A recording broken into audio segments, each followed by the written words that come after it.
This is the 99% Invisible breakdown of the Constitution. I'm Roman Mars. And I'm Elizabeth Jebb. Today, we're covering Article 1 of the Constitution, which established the legislative branch of the federal government. And our guest for our discussion is a member of the U.S. House of Representatives, Sharice Davids. Representative Davids has served Kansas's 3rd Congressional District since 2019. She is one of the first 2 Native American women elected to the United States Congress, along with Deb Haaland from New Mexico, who was elected in the same year. She was raised by a single mother. She is a first-generation college student. She put herself through school. She eventually graduated from Cornell Law School. When people learn about her, they can't help but mention that she was a professional promising MMA fighter for a short period of time. I can't seem to resist it either. It's awesome. If I was invited to a party with everyone in the House of Representatives, I would make a beeline to Representative Davids and talk about infrastructure with her all night long. She's very into infrastructure. And it turns out she's extremely into the processes and procedures of getting things done in Congress, the hidden aspects of Article 1. That's right. And that's one of the reasons why we invited her as our book club guest. Representative Sharice Davids, thank you so much for being on the 99% Invisible breakdown of the Constitution. Thank you for having me. So we're covering Article 1 of the Constitution, and we're kind of dividing our discussion roughly into 2 parts, with today's discussion centering on the first half of Article 1. So Elizabeth Jo, do you want to give us a summary of Article 1? What is it all about? Sure. Here goes. Article 1 is all about Congress. The most important part is right at the beginning. And Section 1 says, all legislative powers herein granted shall be vested in a Congress of the United States, which shall consist of a Senate and House of Representatives. So basically, this first part of Article 1 gives or vests the federal government's lawmaking power to a representative body of 2 houses, the House and the Senate. And the herein granted part of Section 1 means that Congress can only use power that is specifically given to it in the Constitution. So that's not like, say, the state legislatures of California or Kansas. And the first couple of sections establish the fundamentals. What are the qualifications for a member of the House? Who can be a senator? How can they be elected? Now, who sets the rules that govern Congress? Congress does. Article 1 is also very clear about how lawmaking works. Our national bicameral legislature, that's the House and the Senate, is supposed to draft bills and then present these bills to the president for their approval or veto. Now, the big part of Congress's authority comes from Section 8, and those are the powers that Congress has. Broad but specific powers in Article 1, like the power to spend money, to tax, and to regulate interstate commerce. So the purpose of Article 1 is both to recognize the enormous power of Congress, but at the same time to reflect the concerns of the founders that there be clear limits on what a national legislative body can do. So for most people, I think the words Article 1 don't have much significance in their daily lives, but it really is the how and the why of Congress. And many of the things folks might be reading about today, from the massive increase in funding for ICE or the freezing of federal money for cancer research or foreign aid, these are happening not just because President Trump wanted them to happen, but because of the actions or inactions of Congress itself. That's the short summary. So Representative Davids, you've been serving Kansas's 3rd Congressional District since 2019. And I'm so curious. So when you get elected, do you read and scrutinize Article 1 in a different way? Because James Madison never wrote about my job, but your employee manual was written on stretched animal skin 250 years ago. So when you first got elected, how did the Constitution change for you? That's a great question. I don't know what it's like for people who aren't lawyers. When they come to Congress. But the first time I really thought about the impact of the Constitution, not just Article 1, but as a whole document, was both when I was in law school and when I was practicing law, because I practiced law at the intersection of federal Indian law and corporate transactional and financing. The most common of intersections. That's right. I mean, there's at least 20 of us. No, just kidding. And now there actually, when I was a baby lawyer, I think there weren't as many people practicing at that intersection, but there definitely are more now. But the reason I say that I was already thinking a bit about that is because Congress has plenary power over the relationship between tribal governments and the federal government. And that's part of the Interstate Commerce Clause, or sometimes what they call the Indian Commerce Clause.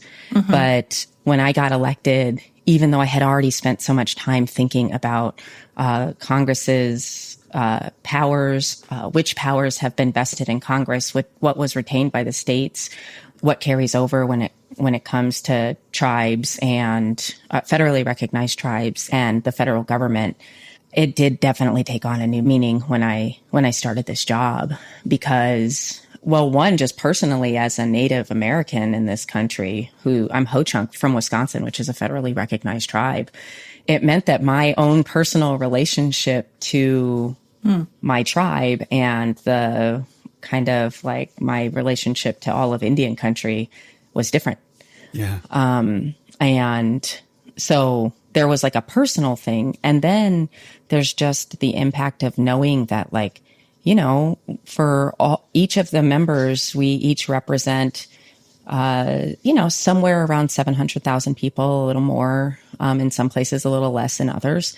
And most people are not going to be familiar with Article 1. Most people are not going to be familiar with like federalism and states' rights and the delineation of those things. And so, it really did take on a whole different meaning because not only was I doing the tasks, as you said, that are laid out, meeting the qualification, but then actually like performing the tasks of a member of Congress. I'm also I'm the person who has to be most responsible in all of the Kansas Third for making sure that I'm adhering to the things that are in the Constitution. Mm-hmm. I mean, that's such an interesting point because, when you look at the lawmaking part of Article 1, it seems pretty straightforward, right? It's just the House and the Senate get together and they pass something and then the president decides to do something. Maybe. That's right. Yeah. But what I'd love to know is, what's a common misconception do you think people have? Like, there's probably a lot there that's not mentioned in the Constitution, right? So what is it that we should know about that's actually hard or unknown about lawmaking? One of the things, and actually I was just mentioning this to someone on my team. I was like, I wonder if it's going to come up.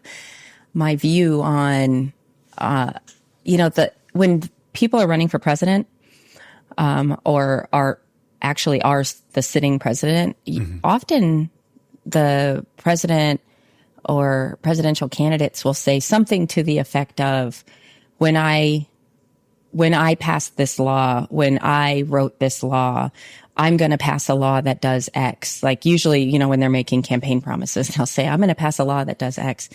And it's like, you'll sign it. But it's actually the Congress and the Senate that pass the laws. It takes effect because the president signs it and it is their bills and then they become a law once the president signs it. But it really is like a much longer negotiation process in the House and then in the Senate. And then when the two have to come together and go into conference is what it's called, when the two pass bills that are substantially similar but not exactly the same, and they have to work out the differences. I just think that, one, there's a lot more steps than most people probably imagine. Mm-hmm. And then, because there's nothing in here about committees. There are committees of jurisdiction for each piece of legislation. And so that there's like layers much deeper than the broad parameters that are set out by the Constitution. And the president doesn't write the legislation. The Congress does. Yeah. Yeah. So when you first start, how do you learn how to do that? What is the process like? Is there like a manual someone hands you on your first day? Not exactly, but there is, I'd say, two somewhat in-depth. It's weird to say in-depth because everything moves so quickly, but we have two orientations, basically. There's an orientation, I guess there's three. One is optional. I guess they're all optional technically, but the Congressional Research Service it's part of the Library of Congress, and they are this like amazing wealth of expertise. There are experts on all matters that the Congress might take up or look at, and they host an orientation for members of Congress who are just starting. I'm not sure what happens on the Senate side, but for the House, the Congressional Research Service hosts an orientation, and they go over all kinds of stuff with us. They'll go over various powers. They go over the fact that, tax policy has to originate in the House. They go over those types of things. And then they also help, depending on which committee assignments you are hoping to get, they'll help with like jurisdictional. Is this okay how nerdy I'm getting? I feel like that's okay. This is exactly what is asked of you in this moment. Yeah. That's one of them. So the Congressional Research Service hosts something that really does help with some of the substantive policy and committee work that we might be doing. There's also a orientation that happens like in the building at the House. And some of it is, it's a federal job. So some of it is like, here's your laptop, here's your cell phone, sign the paper. That's not in the Constitution. Yeah. No, I know. And some of it is even like, we do our trainings. There's an ethics training and then, like a office policy, making sure people aren't harassing each other, type of training. So there's all these different things that go into making sure that, that we're trained up sufficiently, including like, you go down to the House floor and they like, this is your voting card. Here's how you use the machine. But I will say, just so you guys know, when someone comes in a special election, they don't get any of that. Oh. So you just fly by the seat of your pants? I mean, it's like an on-the-job training for at least a portion of it, because usually when a special election happens, the person gets sworn in like a lot of times, like literally in the middle of a vote series.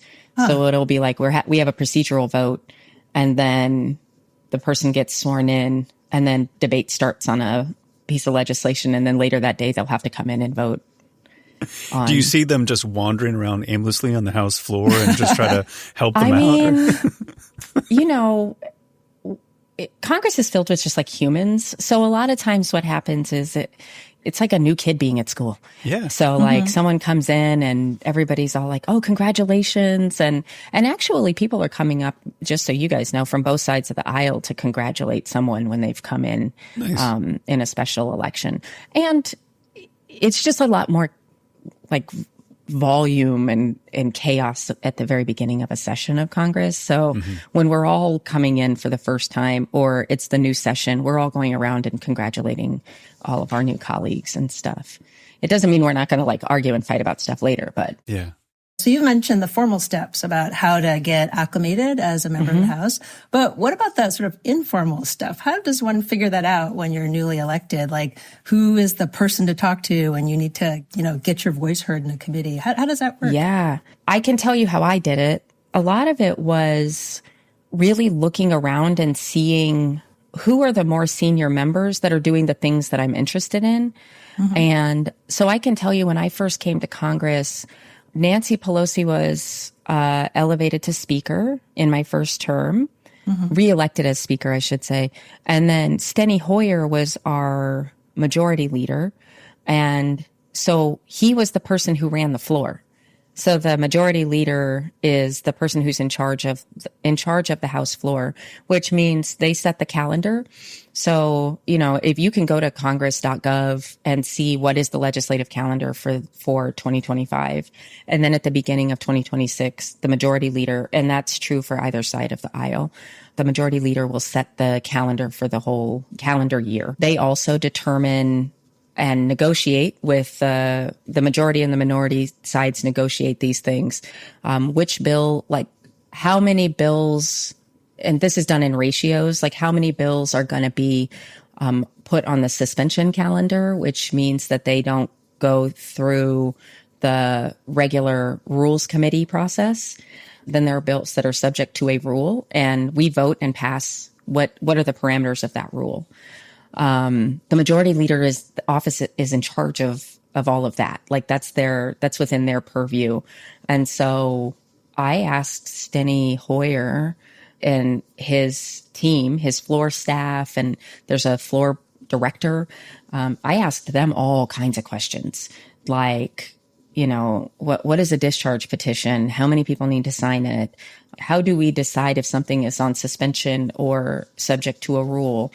And usually whoever's the majority leader and the staff in that office are kind of the experts on literally like the rules of the floor. And so, there's the big picture Constitution. We originate tax legislation. Yeah. And then there's but what month are we going to handle that? How many bills related to tax are we going to do? When are they going to actually come to the floor? And how long is it going to take to get through the Ways and Means Committee, then the Rules Committee, and then come to the floor? So I literally thought, that seems really interesting. So I went and asked the people that I could tell were working on that. And then I did a lot of asking, like, hey, I'm interested in, like, on transportation and infrastructure. I'm going to try to dig into the most nerdy thing, if that's okay. Yeah, absolutely. Please. Transportation and infrastructure has jurisdiction over federal buildings.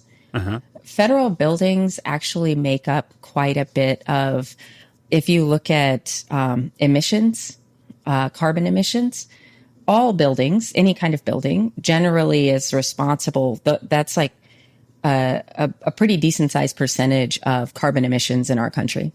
The federal government has a ton of inventory of federal buildings that we own, and the building codes for federal buildings any kind of building codes for federally owned buildings would come under the jurisdiction of the Transportation and Infrastructure Committee, because we have a subcommittee that addresses that, emergency management, the Economic Development Agency, which is in the Department of Commerce. So there's like this hodgepodge of things in there. And I was very interested in that. So I was like, once I found out that T&I, because I sit on that committee, has jurisdiction over that, I was like, oh, well, who do I talk to? And so we had a couple of experts come in. I often reach out to the Congressional Research Service to come and do briefings to help me and the people on my team understand, how did we get to the policy place we're at right now? And what are some of the proposals that have come up that either never got voted on, or because we might be able to find that sort of thing out, or did get voted on and just didn't get adopted. So there's a bunch of different avenues. You can ask the committee staff, and usually committee staff are there they kind of have a longer tenure of service on the Hill. And they're usually like substantive experts. You can ask other members who've been there for a little while. You can ask, hopefully your own team will be able to help you figure some of that stuff out. You can ask the experts at home. So for transportation and infrastructure, the Kansas City metro area, like, we have the second largest rail hub in the country. The Kansas and Missouri meet here. We have a number of major highways that intersect here. So there's just, there's a lot of expertise at home in each member's district. Did that answer the question? I'm sorry. I think you asked, how do I get up to speed on that stuff? It absolutely does, but it points to another part of the Constitution that I actually want to highlight, which is like in Article 1, Section 5, there's this phrase that says each house may determine the rules of its proceedings, which is a very short, section of a sentence, of which so much of what you just said is like embedded in those few words, that these proceedings are extremely complicated. They can be dry to some. I find them kind of invigorating. It sounds like you kind of find them invigorating, Yeah. Can you sort of explain why these procedures, why these things are set up in this way? Do you feel the import of them when you're sort of navigating these different committees and things and jurisdictions? Like, their role is important. Yeah. I do. And I feel like most members of Congress do. Even if I don't, we might not agree on a bunch of stuff, but when I'm interacting with my colleagues, I often do feel like the magnitude of what we're doing is pretty apparent. But I also, this is one of those things that I try to keep in mind. If I ever think that what I'm doing feels like something that's just kind of like perfunctory or whatever, then that's probably time to start looking at other stuff because something else to do because literally like every single thing the Congress does is important. And there are some things that are less contentious, but doesn't make them less important. There are some things that are less hot button, but they're not less important. I mentioned the suspension calendar, and sometimes people will say, "Oh, those are just suspension bills." Other people who know how the Hill works and how the legislative process works, like a suspension bill is going to pass. We're going to get more than 2/3. It requires 2/3 of the members to vote in favor of it. If it's on the suspension calendar, it's because it's non-controversial, and a bunch of the things have been worked out. And it's usually, a lot of times it's like addressing issues that we see in programs. But that doesn't mean it's not important. Like, they're all important. Every single vote that a member of Congress takes is important, whether it's a procedural vote to, like, we basically vote on a procedural matter to just even be able to vote on the floor for a bill. Right. So we're like voting on whether or not we're going to vote. Yeah. Right. But it might seem, to someone who doesn't spend, nor should they, doesn't spend their time thinking about every single little thing that Congress does.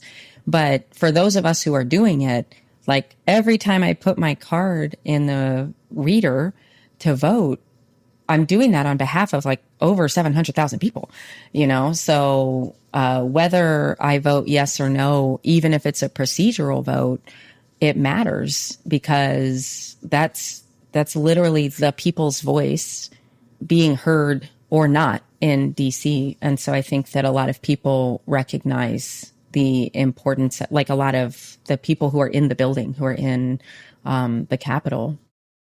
But it also sounds like what you're saying is that the key to getting things done in the House is being a procedure nerd, that you can't get things done without knowing procedures intimately. Is that right? Yeah. I mean, and I think the interesting thing, I think, about the Congress is the goal isn't always to actually get a piece of legislation done in that term, even though, like, ultimately that probably is the goal.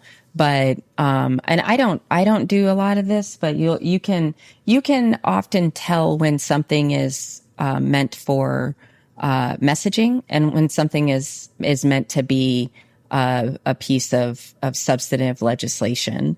And, I say that not because, and that's not a political party thing. That's literally like sometimes, you could probably go back and look at any major piece of legislation, getting the Small Business Administration set up. And I think we're at like 52 years or something that's been set up. And it comes to mind because I got to go to a celebration, because President Eisenhower is the one who signed that piece of legislation. And I bet we could go back into the congressional history and see multiple pieces of legislation that were introduced and, passed in the House or passed in the Senate. They didn't make it through conference, like was initially introduced and only was in whichever committee at the time had jurisdiction. And you can go through and you can see the evolution and process of something major like a department or an agency getting set up. I'm sure the same thing happened when the USDA came into being, or the Department of Interior, for the Bureau of Indian Affairs, that used to actually be situated in the Department of War. And then when the Department of Interior was created, they moved the Bureau of Indian Affairs, or the BIA, over into the Department of Interior, which was a major policy shift for the United States. So there were pieces of legislation that were getting introduced. I'm sure of it. I can't say, I haven't done the research on which pieces, but I'm sure there were pieces of legislation getting introduced to try to figure out how is Congress going to change the actual interaction between the federal government and federally recognized tribes, now that the policy shift has been happening. There was a political shift that turned into a policy shift that turned into a legislative shift. Yeah. Does that make sense? It does. Yeah, absolutely. It's so fascinating. But it points to one of the things that is in Article 1, which is the term limits. House members are limited to just 2 years, which limits how much you can get done. It means that when you're thinking about legislation, you might have to think about it as something that's going to happen, past this term. Because the House of Representatives were supposed to be subject to accountability with more frequent elections. And the Senate was somehow, it was slightly different from that, held off to be less accountable. And also didn't used to be directly elected. Well, of course. That's right. Which is an interesting. It totally is an interesting change. Can I share something about that? Please. Sure. About the House. So I do think this is something that I never would have thought about until I got to Congress, which is that Congress, you have to be elected. In the Senate, you can be appointed, like a governor or a commission or something if there's a vacancy.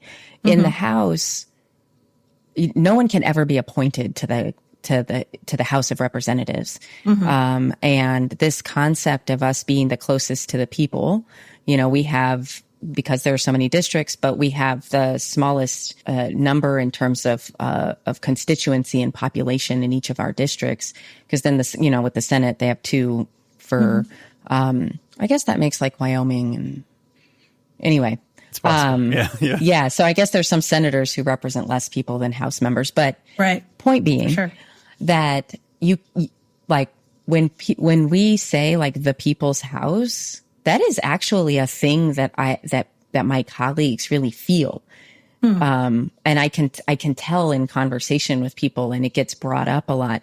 And it's something that until I got there, I don't even know if I ever would have noticed somebody saying the people's house. I don't know if I would have thought about it in the way that when members of Congress are saying that, what they actually mean, which is we are the federal electeds who are the closest to the people. And you cannot get into the House of Representatives without going through an election.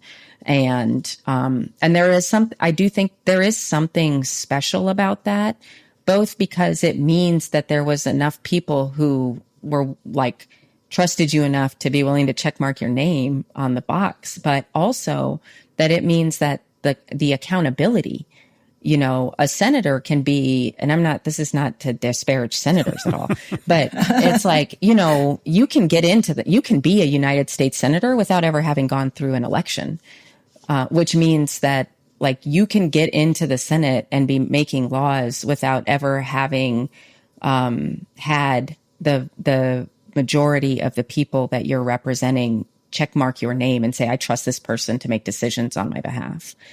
And I do think that's so to the point about the accountability and the every 2 years, I do think there's a level of importance and investment that a bunch of House members really have in that. Well, that having been said, I would imagine that the moment you enter the House for your term, you start thinking from day one about reelection, right? And so, all of this being true, representing the people, do you think in 2025, if we could rewrite Article 1 from scratch, would you want the length of a House member's term to be maybe just a bit longer? Yeah. I mean, I have spent some time kind of turning that over in my head. I have felt since I started this job particularly that the structure that we have is actually pretty good. I mean, there's no one right way to do anything. If there was, we wouldn't even need to do all of this. But the thing is, there's not a right way. There's some ways that are better than others. And I think that having the mixture of representation by population, representation by state. So the House is represented by population. The Senate is represented by state. We've got an executive whose job is to execute on the laws, but they have to be elected by, I know we've got the Electoral College, but they have to be elected by the entire country. That has there's a system there of different levels of accountability. I think the 2-year term and the 6-year term, I can see why that was put into the Constitution, because it was a pushback against monarchy, a tyrannical monarchy. And it's like, okay, so 2 years probably made sense when there were only, when they were counting like 16 million people, when there were like 30 million people in the country, and a certain number of states. But as the country has grown, I don't know if in this moment we would do a 2-year term, because the cycle feels so, because the consequence is that it almost feels like there's no end or beginning. It's literally just a cycle, an endless cycle of politics and politicking and that sort of thing. I can say that from the legislative perspective, I do think about now, I'm in my 4th term now, so I do think about if there's if there are changes that we're trying to make that might be more substantive. When you think about, and I'm, because I'm on transportation and infrastructure, and it's really like my area of passion, like major infrastructure projects are usually, those are on like a 10-year time frame. Absolutely. Right. And so there's something really disjointed and ineffective about having people making decisions on 2-year time frames for projects that take 10 years to come to fruition. And so I think about ways that we can alleviate some of that disjointedness. And some of it is like increasing pace of being able to get projects done. So permitting reform would probably be like the most salient example right now. We've been talking about permitting reform since I got to, maybe since my 2nd term. And I say we, meaning me personally, me and my team, like engaging in like substantive conversations about how do we do permitting reform. We need to, some of the regulatory and legislative, I'm putting this in air quotes, burdens or barriers exist because we don't want a lake catching on fire, like clean water, clean air, those things exist for a reason. But so much of our climate and environmental policy is so old that like we have technologies that have completely alleviated some of the concerns that would have existed before and slowed down a process. But, you've got the federal government with their policies, you've got the state level government, and in some cases you have local stuff. And that's just on the environmental piece of permitting reform. Then there's all the different touch points of getting a project done. And because of that, it's complex, and if you think you're going to introduce a piece of legislation, get it through a committee, which like something with permitting reform would touch on like multiple committees, the Energy and Commerce Committee, Transportation and Infrastructure, probably some other one like USDA might be impact. So there's all these different committees that come into play. And then you have the whole House floor, so 435 members. So if you think in 2 years, you're going to be able to get like for the first time, introduce a piece of legislation, get it through the committees, get it through the floor, just in the House, get it, like have the Senate take it up, go through their process with committees and getting it to the floor, and then go to conference and get all of that done in 2 years. It's just like that's just not going to happen. But what you can do is introduce legislation, get to work on it, have it in the committee. People, the negotiation process starts. Maybe it makes it through committee the first time around or the second time around. So when I think about like major policy changes, I think about how many terms do we think this would take in the House? The Senate, luckily, because they're there for 6 years, that's 3 terms. So probably you can really build up some momentum with certain senators, and you can build up momentum with House members who are likely to be around for, longer than 1 or 2 terms. So you're saying Article 1 is not designed for efficiency? No, but I actually don't know if it should be. Yeah. I mean, this doesn't mean make things inefficient when it comes to federal programs and stuff. If the federal government's doing it, it should be done well and it should be done efficiently.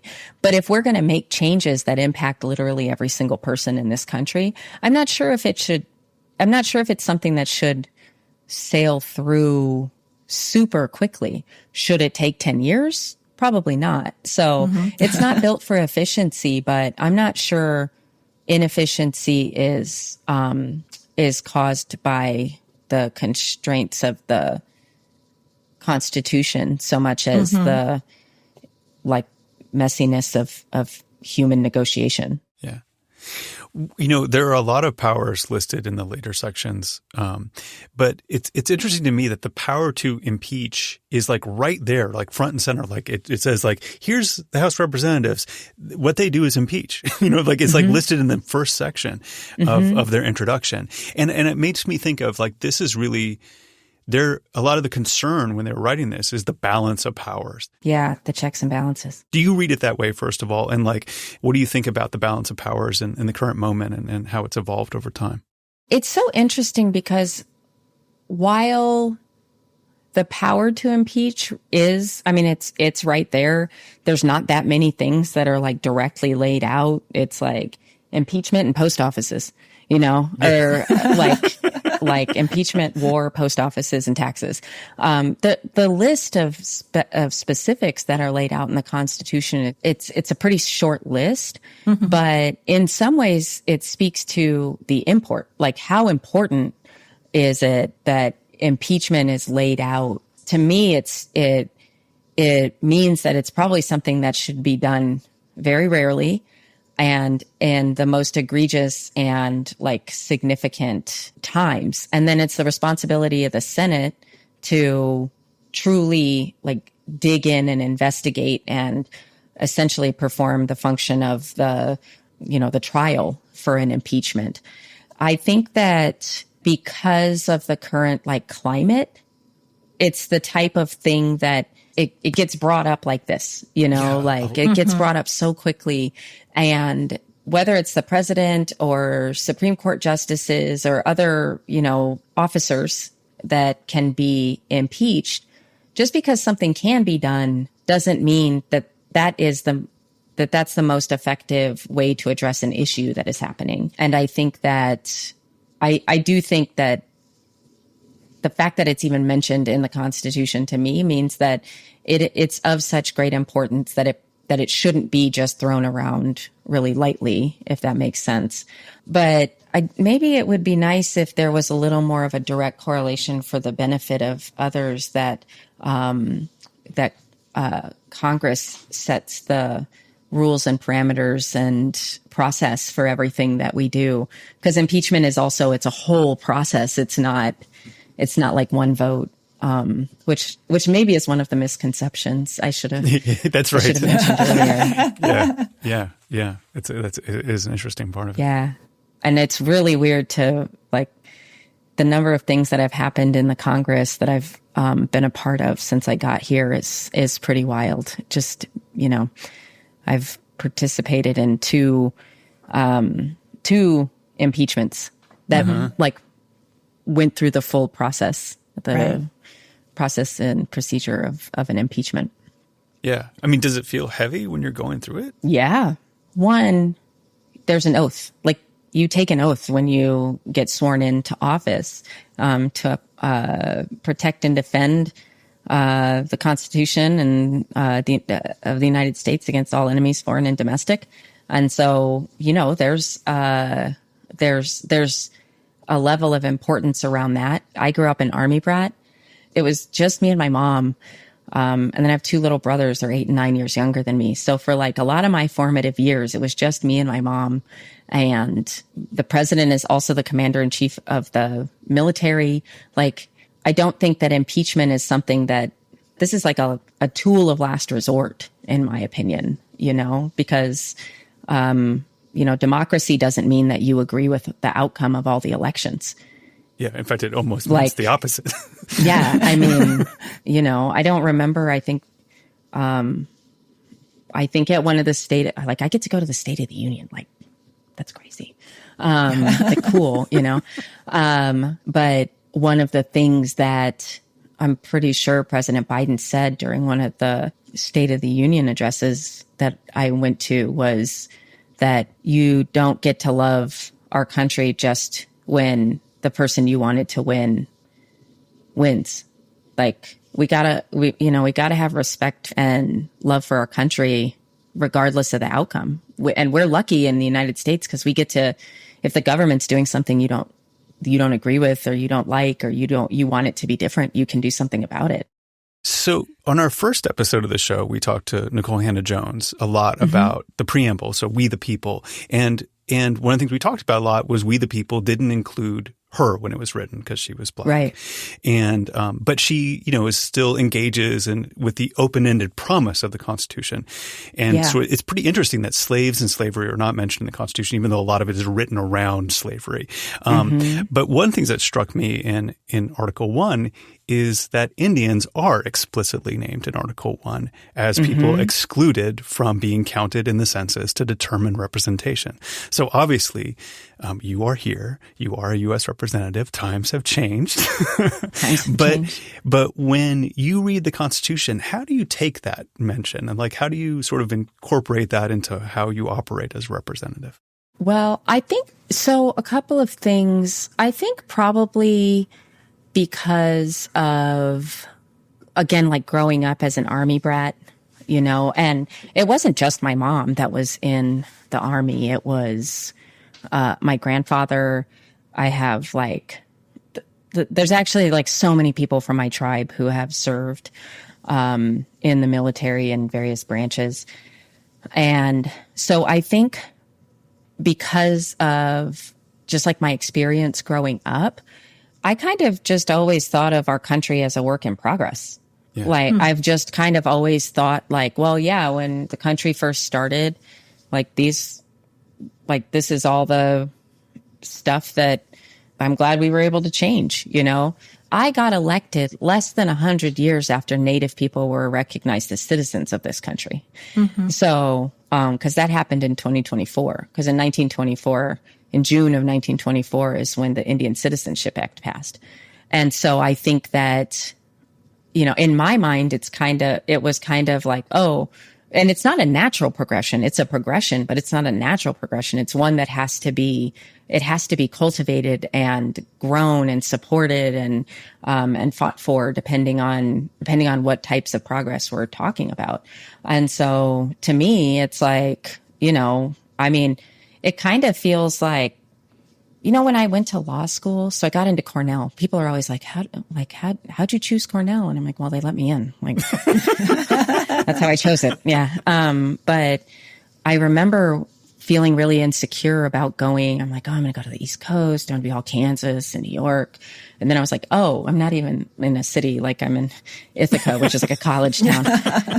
And then, I remember just feeling really insecure about the fact that all these people that are going to be there probably went to private schools, and they, their parents are lawyers, or just went to private schools for all of their lives, and to some kind of bigwig private college or university or whatever. So I had all these thoughts in my head. And then I also was but we're in the same place now. So what does it matter? We're in the same place now. And it's not to say that the beginning part of this country doesn't matter. It matters a lot, but we're in the same place now. This is the place we're in now. 105 years ago, I wouldn't have been even considered an American. And now I'm in Congress. And all I can do is make sure to do as much with the time and the place that we're at right now as I can. And, and I think there's a lot of us in this country who are doing that.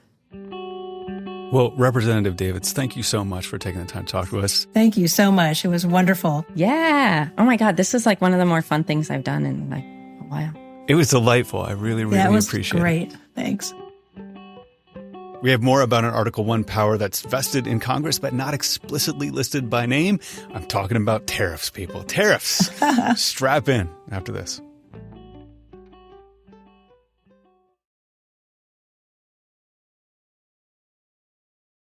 Each month after our book club breakdown section with our guest, Elizabeth is going to use constitutional law to explain something in the news. So it is Tuesday, September 23rd, 10:40 a.m. as we are recording this. What are we going to be talking about today? All right, Roman, today let's start with the opening lines of a novel. So here goes. Ours is essentially a tragic age, so we refuse to take it tragically. The cataclysm has happened. We are among the ruins. We start to build up new little habits, to have new little hopes. So, Roman, are you familiar with the novel Lady Chatterley's Lover? No. Okay. Well, if you've never read it, Lady Chatterley's Lover is a novel written by the British author David Herbert Lawrence in 1928. D.H. Lawrence. D.H. Yes. Lawrence, right. And the plot revolves around an affair between an upper-class woman, Lady Chatterley, and a working-class man, Oliver Mellors, her gamekeeper. So despite the abstract nature of the beginning of the novel, it's a very sexually explicit novel. Yeah. Of the things I know, that's what I know. You're right. And it's controversial for that explicitness. Lady Chatterley's Lover was subjected to bans in different countries for being indecent or obscene. And in fact, British readers could not actually buy the novel legally until 1960. At which point it became a bestseller and remains an influential work of literature. And it also became the subject of heated debate on the floor of the U.S. Senate in March of 1930. The question was, how obscene was this book? And in the eyes of some senators, very. In fact, one senator stood on the Senate floor and stated that Lady Chatterley's Lover was so disgusting, so dirty, and vile that the reading of one page was enough for me. And the debate wasn't just about D.H. Lawrence's novel. The senator targeted all so-called obscene books.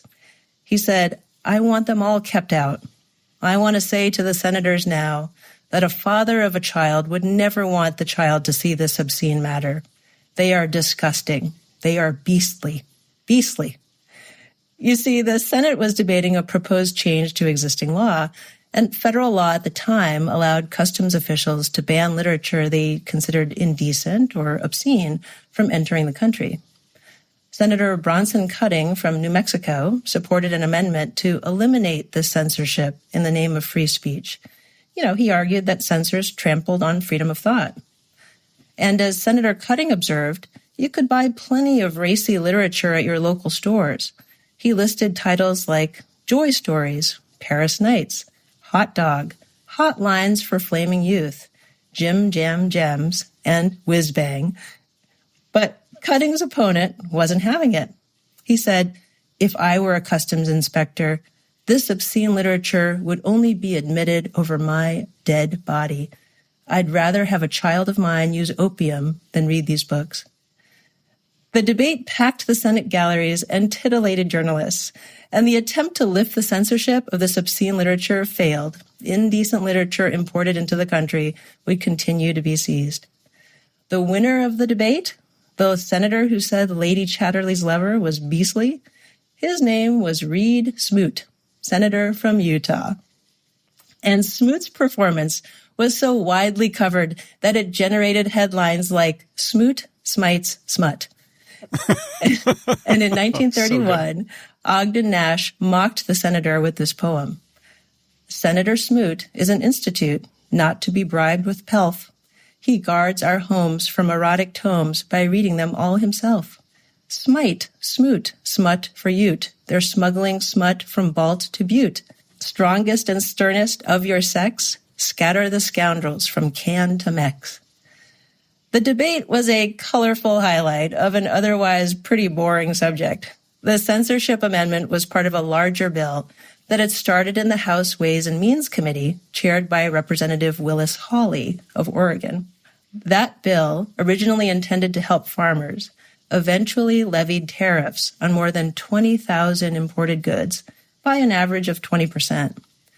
Now, economists generally agree that the bill, signed into law by President Herbert Hoover in June of 1930, made the conditions of the Great Depression even worse. The law would come to be remembered not as the Tariff Act of 1930, but the Smoot-Hawley Act. You know, the question the teacher asked in the 1986 film Ferris Bueller's Day Off. That's right. You remember that? I do. Yeah, where he says, anyone, the tariff bill, anyone? Raised or lowered, raised tariffs. Right. Yeah, anyone raised tariffs. Well, Smoot-Hawley is back in the news because President Trump, like Senator Smoot, is very fond of tariffs. So Trump has decided to impose lots of them. But can Trump impose these tariffs in the same way? Is he allowed to do that? Yeah, that's a good question. What does the Constitution say about this? Well, tariffs aren't actually in the Constitution, but remember, tariffs are taxes on imported goods. And Article 1 of the Constitution gives Congress the power to lay and collect taxes, duties, imposts, and excises. And Article 1 also gives Congress the power to regulate commerce with foreign nations. So the framers were very explicit about giving Congress the specific power to impose tariffs, which are taxes on goods. And that power was extremely important during the 18th and 19th centuries because tariffs were the main source of revenue for the federal government. But tariffs can be a kind of unpredictable source of federal funding. They go up, they go down, and if tariff revenues decline, that means fiscal instability for the federal government. And that's part of the reason why Congress imposed the first income tax in 1862. And it's the ratification of the 16th Amendment in 1913 that ultimately gives Congress the constitutional power to impose a nationwide income tax. And from that point forward, it's income tax, not tariffs, that becomes the main basis of funding the federal government. But tariffs didn't disappear completely. Like in 1930, when a Republican majority Congress tried to protect agricultural interests and then many other interests by passing the Smoot-Hawley Act. And of course, tariffs aren't just a means of raising revenue, right? They're also economic policy. And that's the main reason tariffs exist today, not to make money, but to be part of how the United States has trade relations with the rest of the world. And the Smoot-Hawley Act was just bad economic policy. It was an extremely protectionist law. As a result of the Smoot-Hawley Act, other countries imposed their own retaliatory tariffs on American goods. And by 1932, U.S. exports and imports fell by almost 70%, and both Smoot and Hawley were voted out of office. Even though the Smoot-Hawley Act was a terrible policy, it was a straightforward use of Congress's power. The law passed a set of tariffs and specified tariffs in something like 95 pages of tariff schedules. So if this is Congress's job, how is it the president gets involved in this? Like, that's what's happening right now. So there are two developments that are really useful to know as background. Since tariffs today really serve the purpose of global economic policy, that's a really complex job just for Congress to do. And one response is Congress creating things like the Nonpartisan International Trade Commission in 1916. Another response is to give some of its own authority through legislation to the president. So what this means is that Congress is giving the president limited powers to impose or suspend tariffs through international agreements with other countries. Now, the second important development to understand is the use of emergency powers by the president. So let's talk about the 1917 Trading with the Enemy Act, okay? Okay. So that law allowed the president to decide whether to impose certain kinds of economic penalties on foreign transactions if the president declares that there's a national emergency. So this act, the Trading with the Enemy Act, is a significant expansion of presidential power. It was used by many presidents in the post-World War II era. So, for instance, President Truman relied on the act to impose economic sanctions on North Korea and China in 1950. But it was Nixon's use of the act in the 1970s that eventually causes a problem. It's always Nixon. We're talking about Nixon, right? So in 1972, Nixon used the law to impose a 10% tariff on all imported goods as part of a set of economic measures to fight inflation. It's the 1970s. There's high inflation. There's a potential currency crisis in the United States. And Nixon's use of the Trading with the Enemies Act to impose these tariffs is challenged in court, but eventually upheld. But, that raises a question. Who really has the tariff power? Is it the president or Congress? And it's that legal fight that leads Congress to reform the emergency powers available to the president. And one of the things Congress does is, in 1977, they pass a law called the International Emergency Economic Powers Act, also known as AIPA. That's a terrible name, but I think we're going to have to use it. Okay. AIPA. Okay, so what does AIPA do? Well, with AIPA, Congress is still granting some of its authority to the president. But the law says two things important to understand what's happening now. First, the law says that the President of the United States can use AIPA to deal with any unusual and extraordinary threat coming from outside of the country. And that can be a national security threat, a foreign policy threat, or even an economic threat, so long as the President declares a national emergency. The second thing to keep in mind is that if the President declares a national emergency, one of the things the President is allowed to do under AIPA is to regulate importation or exportation of goods. So with AIPA, Congress is trying to be much more specific and limiting in the kind of power it's giving to the President. Since 1977, presidents of both parties have relied on AIPA dozens of times. And so in the past, they've done things like ban transactions with a specific country or to freeze assets with a foreign entity because there's some declared national emergency. And so even though AIPA is considered an attempt by Congress to rein in presidential power, it's still an example of Congress trying to give the president some emergency authority. So part of the problem is that AIPA doesn't really define what a national emergency is, right? Totally. Or what an unusual and extraordinary threat to national security or foreign policy is. Well, one way to curb that is that federal law also allows Congress to terminate an emergency through a joint resolution, even if the president doesn't agree. But on the other hand, Congress has never once terminated an emergency declaration under AIPA against the wishes of a president. So is Trump relying on AIPA to do the tariffs that he's imposing right now? So a lot of the tariffs do fall under AIPA.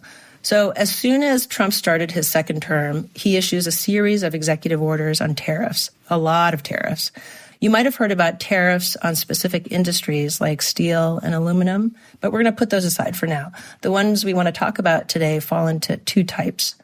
First, there are the so-called trafficking tariffs.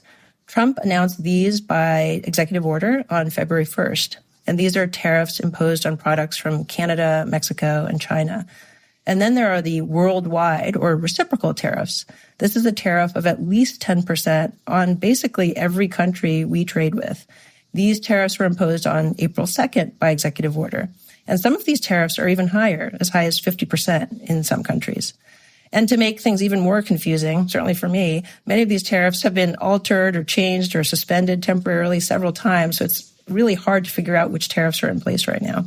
So why does Trump claim that he can use AIPA, to do like a worldwide reciprocal tariff on the entire world? We can't be an emergency with the entire world, can we?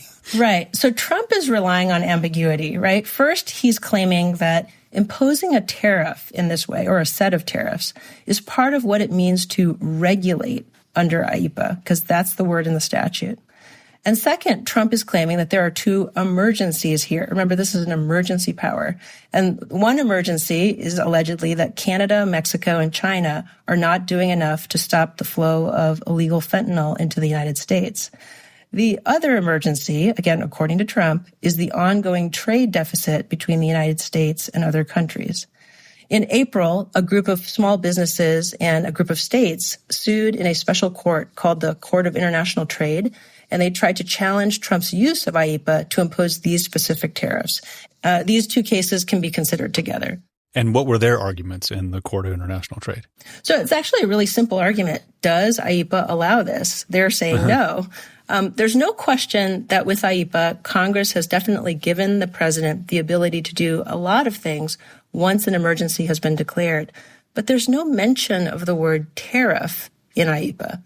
So the question is, does the power to regulate, which is in the statute, does that include the power to impose tariffs? And then a secondary question could be something like, even if the president could do this, is something like the existence of a trade deficit with other countries, something that's been going on for decades, does that really count as an emergency under the statute? Yeah. So that's another kind of issue. Yeah. And so what's the status of this case? Because that seems like a pretty fundamental argument about presidential powers and stuff. They should figure that stuff out, right? Yeah. So in May of this year, the Court of International Trade, that's where the case was first filed, ruled against the Trump administration. The 3-judge panel in the case decided that Trump didn't have the authority to use AIPA in this way. The Trump administration appealed that decision. And at the end of August, the Federal Appeals Court also decided against the Trump administration for basically the same reason. Trump does not have the authority under AIPA to impose these tariffs. Tariffs are presumptively Congress's responsibility, not the president's. Then the Trump administration appealed this decision, and on September 9th, the Supreme Court agreed to hear the case. And the court has fast-tracked the case and has agreed to hear arguments in the case on November 5th. So, but what's really at stake with this case? Because this isn't just about tariffs. Declaring emergencies and doing things that should be Congress's job seems like Trump's MO across the board. So what are the implications of all this?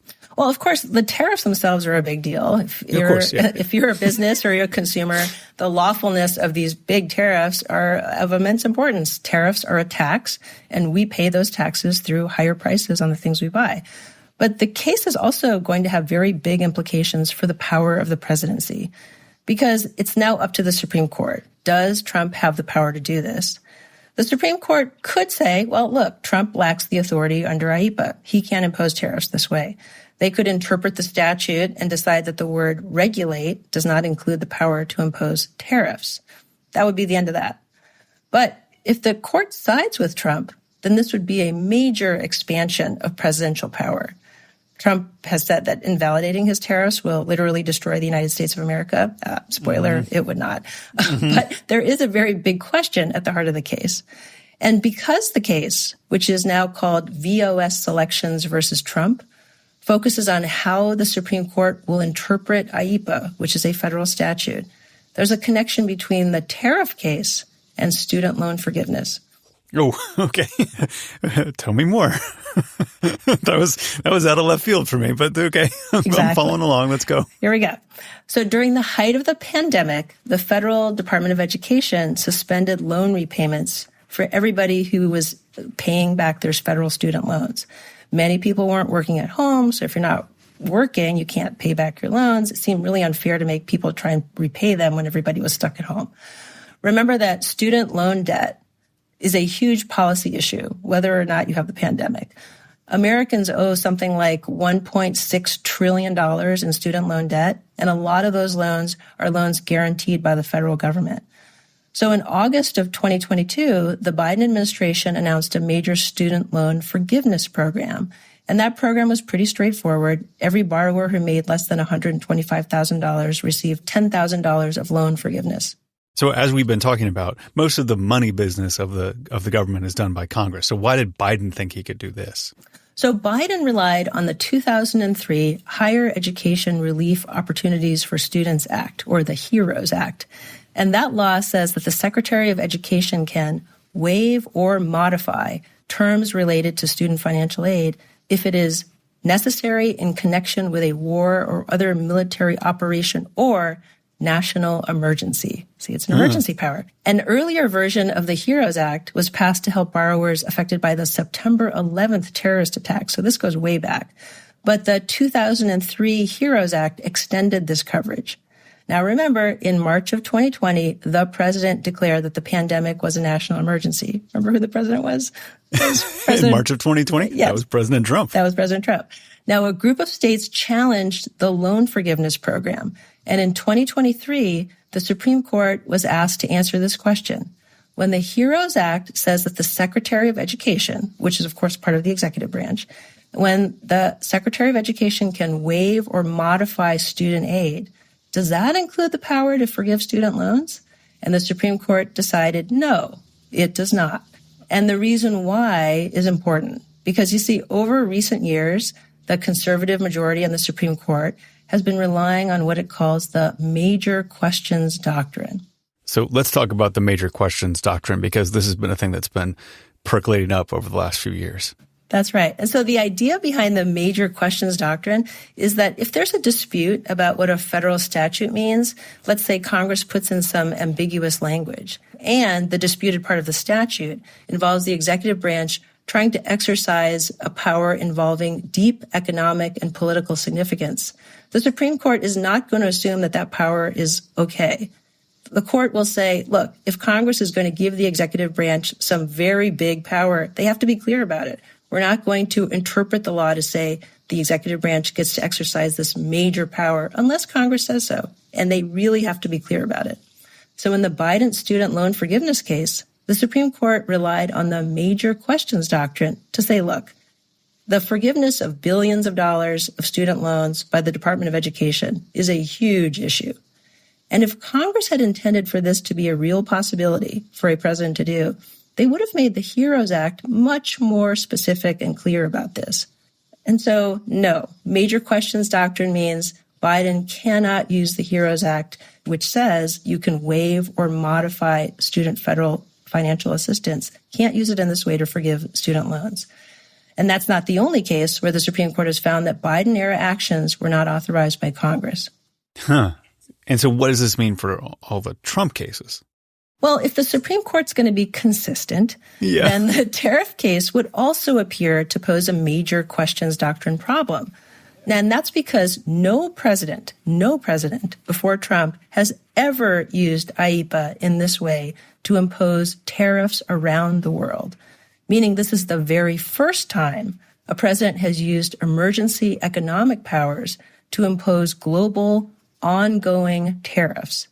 So that would seem to implicate a question of deep economic and political significance. Mm-hmm. A major question, you might say. That's right, a major question. But AIPA says only that the president can regulate importation. So if the words waive or modify do not mean cancel student loans under the HEROES Act, why should regulate mean tariff under AIPA? Especially when many other federal laws specifically refer to the word tariff or the power to impose tariffs. Now, in the student loan case, the Supreme Court said that the Biden administration was, and I'm quoting here, modifying student loans only in the same sense that the French Revolution modified the status of the French nobility. Oh, my God. Okay. And so in the tariff case, the Federal Appeals Court used the same reasoning to say that Trump can't impose these tariffs. They're of unlimited duration on imports of nearly all goods from nearly every country with which the United States conducts trade. That was a transformative, unprecedented power, and President Trump just didn't have the authority to do that. So in other words, Trump's use of AIPA to impose global tariffs requires a major questions doctrine analysis. And if we're going to be consistent, it would seem that the tariffs have an uphill battle to climb if they're really going to fall under this emergency statute. If Congress intended for this worldwide tariff scheme to happen, well, shouldn't they have said so explicitly? And that's the question for the Supreme Court. Will the justices consistently apply the cases of just a few years ago and decide that Trump lacks the authority to use a federal law in this unprecedented way? Or will they side with Trump because they side with Trump? The pattern of siding with Trump makes me fearful for the outcome of this case. Yeah, I mean, there's lots to be worried about because in a lot of cases, it seems like that has the most explanatory power, right? That like, how can we explain what happened here? They seem to simply be siding with the Trump administration. Either way, it could be that the tariffs continue. I mean, the court could say that, yes, Trump has the power to use AIPA in this way. Or, the court could strike down this use, but then a lot of other folks have pointed out that Trump can rely on other statutes to impose tariffs. So tariffs might continue, but I think the real heart of the matter is, what's going to happen to what seems to be an expanding office of the president.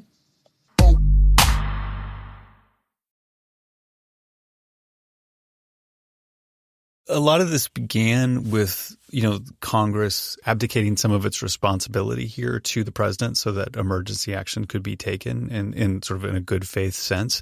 A lot of these roads that we go down are often when these three branches aren't defending their space the way that we kind of need them to for the structure of the Constitution to work. The one thing that gives me a little bit of comfort in this is that it seems that the major questions doctrine is a lot of the Supreme Court kind of standing up for itself and its role of determining these things and pushing Congress to do the things that it needs to do to sort of hold its place as a equal branch in the interest of defending their role as the Supreme Court as the arbiter of major questions. Maybe they will be consistent here. It could be. I mean, that's the optimistic view, right? And then even if there is a check in the case, in the tariff case, when the Supreme Court ultimately decides it, passing the ball to Congress, we can only sort of hope that something works. I mean, the law itself actually gives Congress the ability to check the president, but they have not done so. And so we need everybody to kind of get involved. That's right. I mean, but it's also sort of seems like the sort of fig leaf with which these sort of expansive powers that the Supreme Court has been giving Trump is a little bit of like, well, this Congress should stop. Then Congress passes a law, that's their job. But we have a sort of a complicit Congress who's just like in the pocket for Trump. And so that it doesn't work that way. And my optimistic read is that the ideologies align here to sort of thwart Trump in this case to reserve more power to Congress. I don't know. Yeah, that could work. I mean, I think one of the ironies here is that AIPA, the very law that's at the heart of this case, is actually an attempt in the 1970s by Congress to try and claw back some power. But it absolutely hasn't worked this way at all. In fact, folks have pointed out that presidents seem to declare emergencies all the time and then get to do whatever they want. Yeah. It's that word emergency. Like replacing the word emergency with the word emergency didn't seem like the most prudent. Because it's like, I don't know. I have emergencies every single day. My kids have emergencies about stuff that you wouldn't believe. Exactly. That's part of the problem. That's part of the problem. The word that doesn't exist in the Constitution, but everybody seems to be focused on. So I didn't want to end on like a gloomy note, Roman. So before we end, why don't we go back to Lady Chatterley for a moment? Okay. There is a wonderful song mentioning it from 1965 by Tom Lehrer that I thought we could end with. Maybe, Roman, you could read the lyrics. The song is called Smut. Tom Lehrer, of course, who just passed away. I know. Like really, really like a national treasure as far as I'm concerned. Okay, so here it is. Who needs a hobby, likely tennis or philately? I've got a hobby, rereading Lady Chatterley.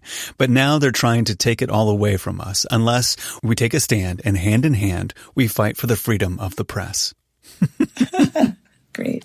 That's so good. Yeah, it's awesome. What's fascinating to me here is like when we're talking about Article 1 in the last section when we're doing our book club, like the fights over Article 1 seem to be the fights of our age. You know what I mean? Right. Like what are the powers of Congress and what are the powers of the executive? We haven't gotten to Article 2 yet, but it's like, it's really something to think about. Like what is enumerated, what is not, what is thought about, what is not. But what is clear to me is that as I read it, the tone of Article 1 is that the tie goes to Congress almost all the time. That's what it reads to me like, right? Mm-hmm. But I think part of the problem is that, as you can see, you can't really talk about one branch without talking about the other today. Because when you talk about Article 1, you talk about a president who tries to take some of their power. And in fact, Congress has given the president some of this power. Why? Because in some ways, in the 20th century, Congress realizes, we can't really deal with all these things efficiently, but there's one person who can act quickly, and that's the president. So we'll give him some of our power. And it turns out to have all of these unintended consequences, or perhaps intended consequences. A president decides to run with that power and do much more than what Congress intended. Yeah. It's really set up for a revolutionary mindset that each branch would be defending its turf in a kind of way. Mm-hmm. Like it's not made for collusion across branches. It's really made for like Congress, even like senators of the same party to be offended by presidential overreach. And when I read like the other Robert Caro books on Lyndon Johnson and stuff like this, like Democratic senators like take umbrage to Johnson, not just because they're racist and he's trying to like create the Great Society, but like also because of just the fundamental fact of overreach in powers is like something that they just like immediately react to in a way that I just don't really see anymore. Yeah, I mean, I think this idea of I think you're referring to this idea of jealously guarding, your branch. I mean, that definitely is not part of a major part of our conversations that we're seeing or having. In fact, there's just this extreme partisanship that seems to explain a lot of what's happening. And that's not the way we set up the separation of powers. It's called the separation of powers for a reason. And so that's a kind of fatal collision, right? A Congress that decided decades ago to say, well, we'll be flexible with our authority and how we think of our powers and kind of transfer some of them to the executive. Now, what happens when you have extreme partisanship across 2 branches, maybe 3? There is no interbranch checking going on. Right. I mean, it's sort of like our whole criminal justice system is based on an adversarial system, and it wouldn't function if there was this great deal of collusion across the different adversarial standpoints of criminal trial. It would be unfair and just unjust. It's adversarial for a reason. It's adversarial by design, and we seem to be losing that when it comes to these powers in different branches. Yeah, I mean, basically what you see are 2 different conversations happening today, which is on the one hand, a kind of small group of people yelling loudly that there's something wrong with the structure here, that the way things are supposed to work with checks are not working. And then most of the conversation not caring about that at all, really just a results-oriented approach to the way the federal government works. I think that's a real failure to connect that the abstract structure helps people get to the substantive results that they voted for. We learned that in the last election, that this idea of the death of democracy or our democratic norms are eroding wasn't really that motivating of an idea. Right. It was too much. It was too much classroom and not enough, get out there and vote with your feet. Yeah. Thank you so much. Thanks, Roman. Join us next month. We're continuing our discussion of Article 1 with special guest, Senator Elizabeth Warren. The 99% Invisible Breakdown of the Constitution is produced by Isabel Angel and Jacob Medina Gleason. Edited by Committee.